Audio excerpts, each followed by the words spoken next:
And welcome back to the Digital Education Station, everyone. We have a special edition. We are on the road in Sacramento this week for the California State PTA Legislation Conference. We're out here kind of in the hotel lobby. You can see the conference room right behind us where we've been all day.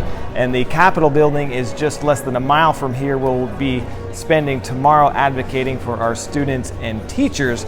Let me introduce Catherine Keaston, one of our amazing teachers at First Avenue, also a parent and very involved in the PTA. And Catherine, this is your seventh time coming to this PTA legislation conference up here in Sacramento. So kind of tell us your experience coming up here and the importance of having this PTA conference up here. Okay, so the first time that I came, I knew nothing. And this conference was really enlightening because I learned so much about the budget. The budget is constantly changing in California. There's a lot of voices that are vying for a piece of the pie, and we have to repeatedly keep making our voice heard with our legislators. The legislators change, the budget changes, there's always factors playing into that, so we want to just keep making our voices heard, and the conference is really good about teaching us how to do that. Yeah, it's a great full day of kind of workshop, presentations, panel discussions about how do we advocate for our students and our schools. So what is kind of the rundown of the day today and tomorrow, and kind of what everyone who participates here is learning and doing? So Monday's a day of just information. We have speakers come, we learn about the budget, we talked about keeping schools safe today from a parent and school connection, we talked about school climate, we've talked about family engagement, we've talked about the College Board and how various tests affect kids, and they teach us about how to talk to our legislators. And then Tuesday morning we meet very early, walk over to the Capitol, we go into a hearing room with all of the parents, and then various speakers come and talk to us about the budget and their different perspectives and ways that they work on the budget. So it's you kind of see the budget from all different eyes and ears. A lot of people, when we were doing the parcel tax campaigning last year and explaining to our community that we needed extra money, that the funding's not enough, were saying they understood they got the concept of the budget, and that, school districts with less low income and foster children, certain demographics, got less money. So they understood, they finally got kind of that education of, just because you live in a wealthy area does not mean all those property taxes come back. Right. But there was still a frustration with, well, what are you guys doing to try and offset this? And this is one of the things that you've been here for 7 years. We've had district leadership, superintendents, board members, and everyone here for years advocating for it. We have a school board member here, we have principals, teachers, parents, and we also have the students here. Talk about the importance of bringing students into the equation to advocate as well. And we were Arcadia was a forerunner in bringing students to this conference. We were the first group to bring students. One of our parents, it was either my second or third year, one of our parents said students need to be here and have a voice as well. So she invited 2 students. There was nothing for students the first year, so they sat in all of the meetings that we sat in. And the next year, another school brought some students, and it's now grown to where they have time for students. They have a student table today, so it's really kind of developing into something where they're training students how to have a voice, and they're connecting with other students who have similar interests. And it's really cool. I think it's important to us to give students a voice and help them understand how school funding works. They can work with their peers and talk to their peers and explain it all, so it's really good. So once again, we have 2 of our students from Arcadia High School up here learning and advocating, and they'll be speaking to our legislators tomorrow as well. So you've been coming up here for years. Have you seen a difference, a change when you come up here and advocate, talk to our legislators? Are they listening, and are things being done? Some of them listen, some of them don't. California always has budget issues. And so it's a struggle to get enough money for funding. I think Dr. Wilson's going to talk about this, but we're at 2007 levels of funding for schools. The message that's out in the media is that schools are fully funded, but that's fully funded at 2007 levels, which is not You know, nobody wants to get paid exactly, at 2007 exactly. levels. Nobody wants Exactly. to. You know, you're if that's a car, you're buying a car that's 11 Right. years old. You know, Yeah. it's just to say that we're fully funded is not accurate. And so sometimes we're even educating legislators about that and saying, no, this is not really how it happens, and this is how it's affecting our school district. This is, you know, we give them a list and we explain, you know, we talk about it, we leave paperwork behind with them. We try to follow up. We will, hopefully this won't be our only meetings with legislators. Hopefully we'll have future meetings. So our goal is to build relationships with legislators so that, you know, we have kind of an in and they want to continue to hear our voice, and it's not just a check the box and we did that. It's something we want to continue and keep going. At the conference for his fourth time up here in Sacramento as well is Dr. Wilson, our Assistant Superintendent of Curriculum. And Dr. Wilson, we talked to Catherine Keystone, one of our teachers, parents, involved PTA members, about kind of the great purpose of advocating for our students and teachers up here. And when we come up each year, we really narrow down on specifics that we want to talk to them about, some bullet points that are really affecting us. This year you did a great job of putting together a few bullet points that really impact Arcadia, that we want to advocate and get the message out to our legislators and people here in Sacramento. So what are those 4 things we're really going to push tomorrow when we meet with our representatives? So can I pause and kind of give the why on this? Oh, absolutely. Yeah, we get a lot of folks asking, so what good could you possibly be doing up there? Right. Right, you're going up to Sacramento, I'm sure every single day of the year. Your legislature is hearing comments from constituents around the state, and everybody's advocating to get their piece of the pie. But I can tell you in my 4 times up here, I've seen incremental shifts on the part of the state, I believe, in response to what PTA is doing through these lobbying efforts. And so it's important. I kind of liken it to we're all in this pushing a giant rock up a hill, and we just got to, you know, kind of all work together to get it to the peak of that hill and then push it over the top. So anyway, it's important work. So we're advocating for 4 things this year.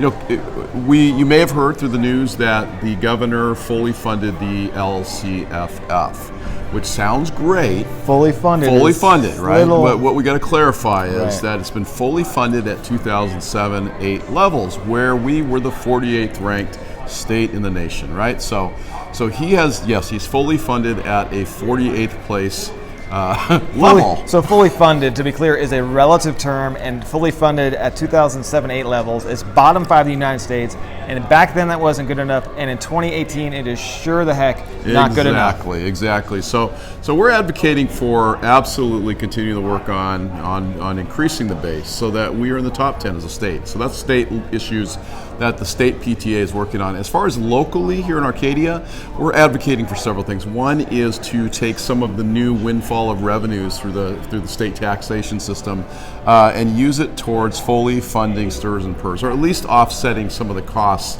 that are currently being dropped onto school districts, right? So STRS and PERS, State Teacher Retirement System, or the Classified Retirement System, is an unfunded liability at the state level, which means it's a permanent threat to the state budget. So that whenever there are revenue dips, we can look forward to further cuts in our budgets to fund current retirees. So we would advocate that the state take some of this revenue and put it towards those unfunded liabilities to help us. A second point that we're working on together is we're asking the governor and the legislature to stop passing laws that have a direct impact on our general fund. So basically what's been happening is that they've been coming up with a series of laws that force us to do certain things with personnel that costs us money, but they don't fund that mandate. So it's another unfunded mandate that we're talking about here. So you think about that for a second. If they're forcing us to do something that costs us money and it's going to come out of the general fund, we have 1 of 2 choices. We can either make cuts in services, or we could take additional money out of the classroom and apply it to this problem that the legislature creates, right? So we would advocate that if the governor or the legislature is going to create labor laws, like for instance, forcing districts to provide sick time to substitute teachers, okay? And not fund that mandate, then we're either going to have to cut back on using substitute teachers, which means when a teacher's out ill, that we take those kids and distribute them to other classrooms, or we're going to have to take more money out of the classrooms that we already have. So that's the second piece. A third piece is special education funding. each and every year, as we include more of our special education students in the regular mainstream classroom, the cost of delivering those services goes up.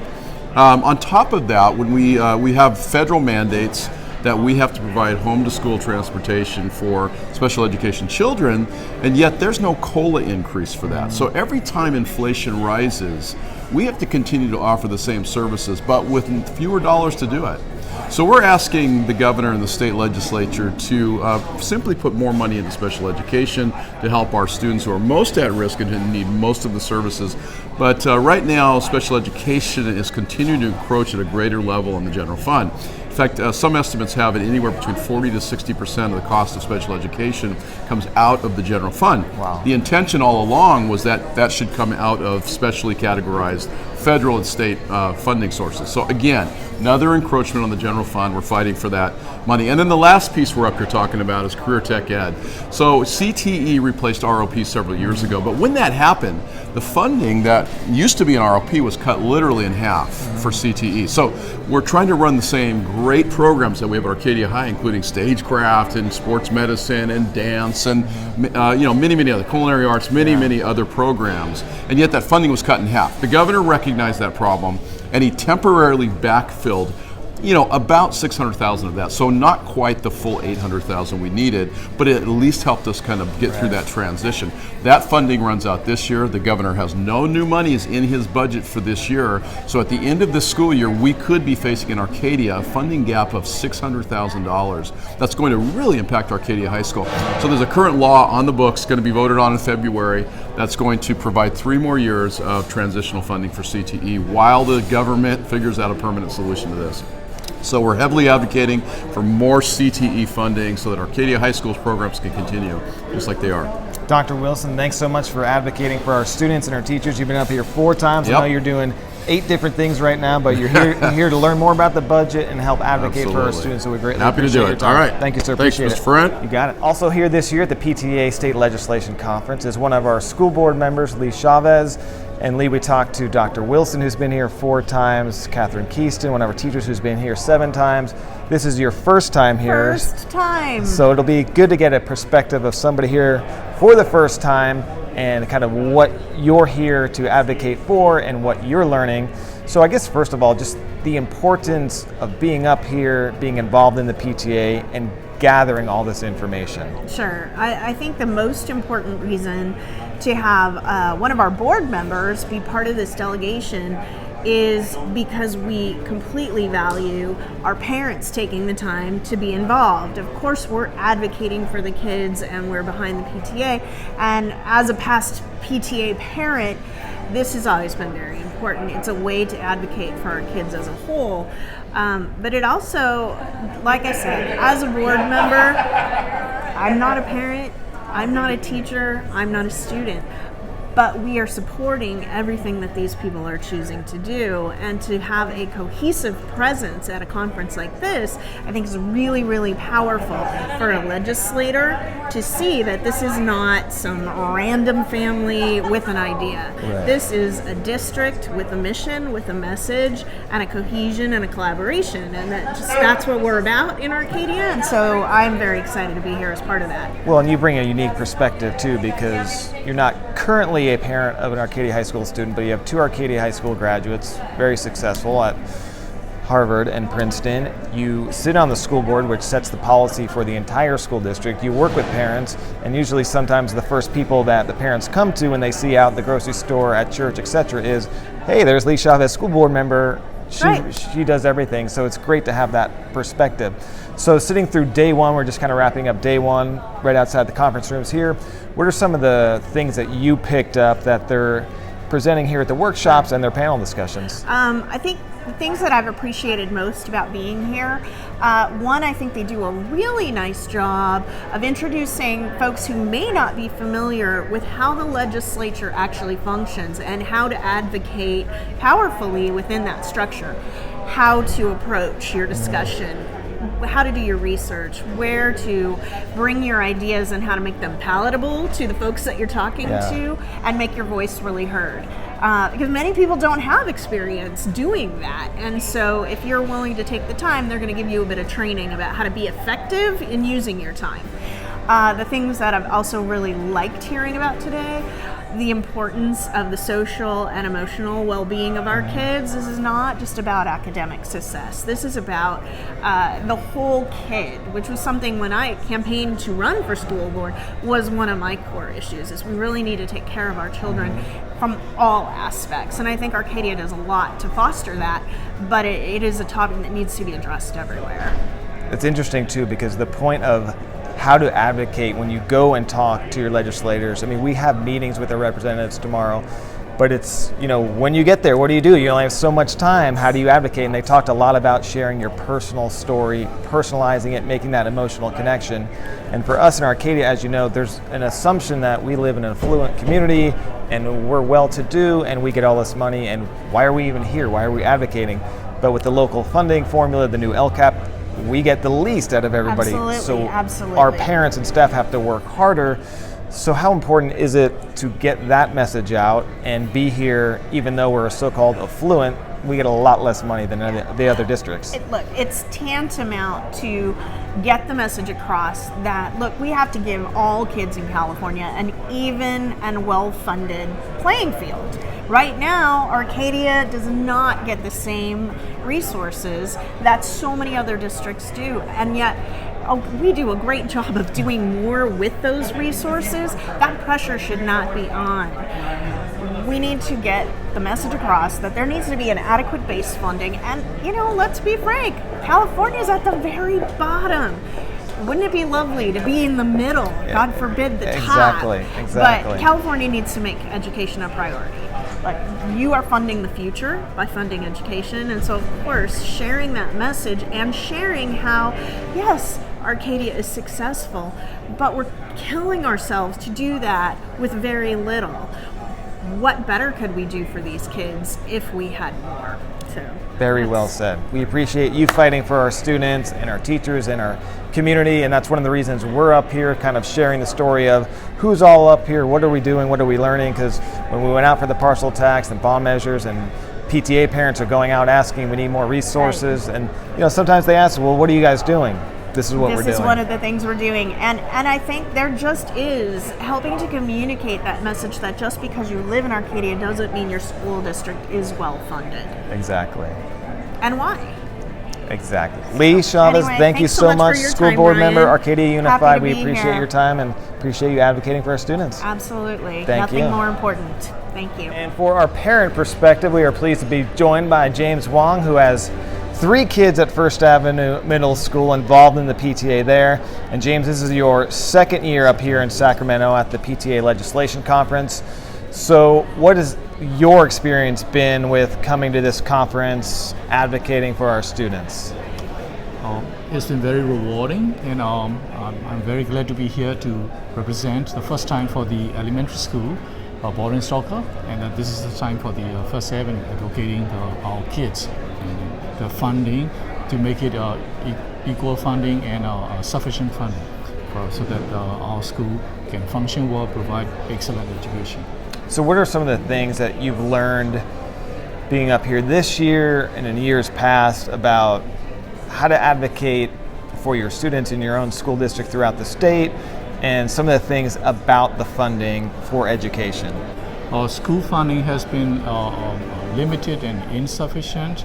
Even though the increases the base, is not sufficient enough especially for a district like us that need to be speak up and advocate so that our school district can have a sufficient funding. How nice is it to see from a parent perspective that every year, long before I've been here in Arcadia, that we've been sending administrators, teachers, parents, we have students up here. We have a great education system in Arcadia, but we're still up here fighting for more. From a parent perspective, I would assume it's a good feeling to know that the district leaders and everyone throughout it are not happy with what they have, and they're still wanting more for all of our students. Sending students to the conference is a very excellent opportunity. Here also, and plus the Sacramento and legislation offices are very much appreciate and they listen to the students. So it's a good way of doing advocating, plus having the kids experience this opportunity. How important is it for other parents to join the First Avenue PTA, all the PTAs at our different school sites, and be an active voice and advocating for the students throughout their school and throughout the state? All the legislators they are voted in, so it's very important for us to actively participate in the PTA and sending one voice, as so that our children education is our first priority. Sending that message is very important. James, thank you so much for Thanks coming so much. back up here for your second year and for advocating for our students and our staff. We really appreciate it. Glad to be here. Thank you.